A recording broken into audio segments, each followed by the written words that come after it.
Hoje eu vou contar pra vocês a história do rei que desapareceu e que pode voltar a qualquer momento para salvar o país, dependendo de quem você pergunta. Basicamente, essa história é do Dom Sebastião, e o fenômeno que surgiu em volta disso é o que a gente chama do sebastianismo, que na verdade é um fenômeno originalmente português, mas acabou vindo pra cá. O Dom Sebastião era o rei de Portugal, lá em 1500 e bolinha, que eu não vou lembrar agora de cabeça, que desapareceu na batalha de Alcácer Quibir, que era contra Marrocos, quando Portugal estava em guerra com a região do Marrocos. Quando eu falo desaparecer, é porque a gente não tem vestígio do corpo, mas muito provavelmente ele morreu em combate, tá, gente? E o que acontece? Ele não tinha herdeiros, e aí com isso o trono foi pro seu parente mais próximo, que era o Dom Felipe da Espanha, e aí acabou acontecendo a União Ibérica, lá pro final do século XVI. Portugal odiou isso, porque eles ficaram controlados pelos espanhóis, existia aquela rixa toda, e não foi realmente um bom governo mesmo, a gente teve um impacto até aqui no Brasil, então assim, enfim, não foi muito bom. E aí, por não ser muito bom, o que acabou surgindo? Começou a correr dentro da população portuguesa essa ideia, essa lenda, na verdade, de que o Dom Sebastião, na verdade, só estava desaparecido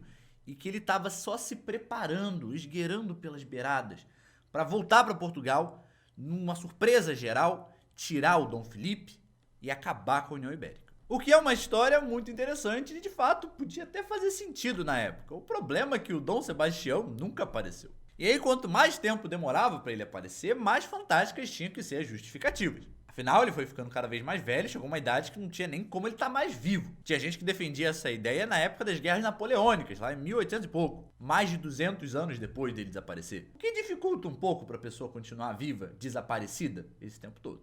Então, quanto mais o tempo foi passando, isso foi ganhando um quê religioso, um quê místico mesmo, e virou de fato esse fenômeno do sebastianismo. E, obviamente, isso acabou sendo importado para o Brasil, que sofria influência direta da cultura portuguesa. Só que o caso no Brasil é muito peculiar e muito curioso, especialmente o caso mais emblemático. Mas antes, um recado muito importante: se você gosta desse tipo de conteúdo e quer se aprofundar nele em uma faculdade ou já faz uma faculdade particular, dá uma olhadinha lá no Beduca Bolsas. Eles são programas de desconto nas mensalidades da sua faculdade. Você não vai achar, juro pra vocês não vão achar até 65% de desconto em outra maneira. Se você chorar pro reitor, se você virar o dono da faculdade, você não vai achar um desconto tão grande na mensalidade. Então assim, se você tem realmente interesse nisso, vai aqui na descrição, clica no link, dá um acesso e garante lá a sua. Mas vamos voltar a falar um pouquinho sobre o Brasil. Então, de novo, esse sebastianismo acabou vindo para o Brasil durante vários momentos e teve suas questões míticas. Toda vez que o Brasil entrava em crise, especialmente em grupos mais populares, grupos mais religiosos, essa história do sebastianismo voltava. Mas aí, no caso brasileiro, Dom Sebastião voltaria para o Brasil e salvaria o Brasil de qualquer tipo de ameaça que seja naquele momento. Que aparentemente ele estava cagando para Portugal, né? Ele ia ligar para salvar o Brasil, não Portugal. Enfim, loucura. Ou não, né? Você acredita no que você quiser também. Não tô julgando ninguém. Mas o caso do sebastianismo mais emblemático no Brasil aconteceu lá com a população de Canudos. Se você não conhece Canudos, pincelada rapidinho. De maneira muito geral, Canudos aconteceu exatamente no começo da Proclamação da República, bem no começo da Proclamação da República, ou seja, o Império tinha acabado de cair. Canudos foi essa região no interior do Nordeste onde foi surgindo um vilarejo de uma população extremamente pobre que não tinha muitas condições, trabalhava para outros senhores para ganhar muito pouco, com uma vida miserável, e foi encontrando nesse território que não era de ninguém a formação de um vilarejo baseado numa ajuda comunitária constante, onde todo mundo conseguia ajudar um ao outro, a ter o que comer, a ter onde morar, e isso começou a incomodar, obviamente, as elites da região e também o governo central. Isso porque a principal liderança desse movimento era o Antônio Conselheiro, que era uma figura religiosa meio messiânica, assim, uma figura muito curiosa da história brasileira.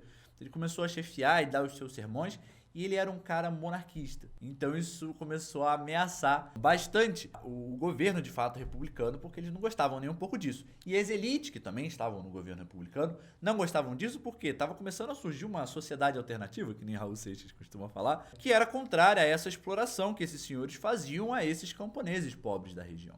Porque basicamente o que esses camponeses fizeram foi: a gente não vai mais trabalhar para vocês, a gente vai pegar esse território aqui e vai sobreviver da nossa maneira. E sobreviver da nossa maneira sem depender dessas elites não é bom para as elites. Tá, João, você disse isso tudo, mas onde é que entra o sebastianismo? Então, lembra do que eu falei que o Antônio Conselheiro era monarquista e tinha essa figura religiosa messiânica muito curiosa? Então, exatamente aí. Basicamente, Antônio Conselheiro ele dizia que Sebastião voltaria a qualquer momento. Gente, eu tô falando aqui da época da República, que é muito depois do século XVI. Mas Antônio Conselheiro dizia, e as pessoas acreditavam, que o Dom Sebastião sairia misticamente, se eu não me engano, até debaixo de uma pedra, ou ele abriria uma pedra gigante no meio, onde ele ia sair de onde ele estava, enfim, enviado por Deus, sei lá como é que o negócio funcionava.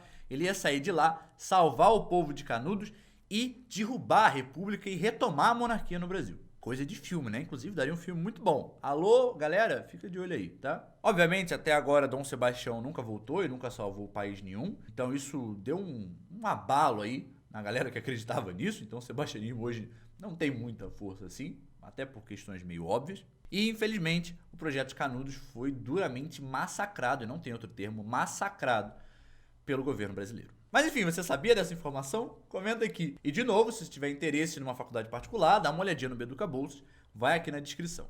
Mas é isso, vejo você aí no próximo vídeo. Valeu!